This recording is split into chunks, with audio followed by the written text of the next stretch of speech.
I think it comes down to two things. One, the fundamentals.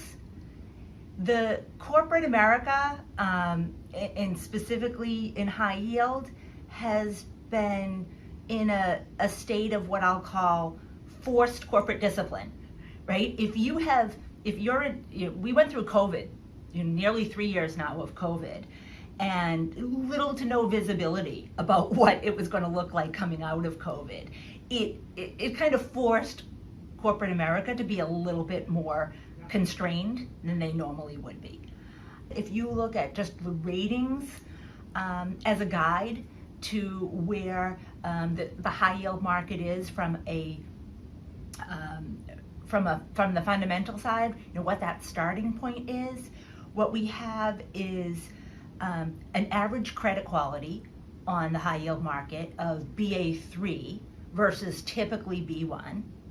We have triple C's at a very low rate. We peaked in triple C's back in the global financial crisis at over 30%, and we're at about 12 right now.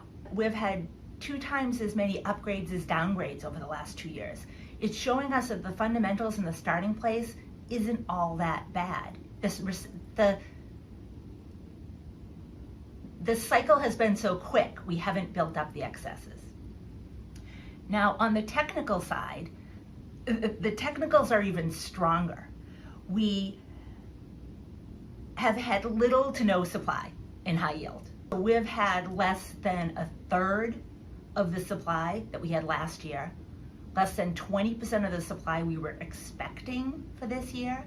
I mean, that's unheard of. The high yield market has shrunk and been shrinking. Yet the high yield market produces income. And with maturities and calls, there's a natural bid to that market. So that's just the starting point. And then you have everybody looking at what are now really handsome yields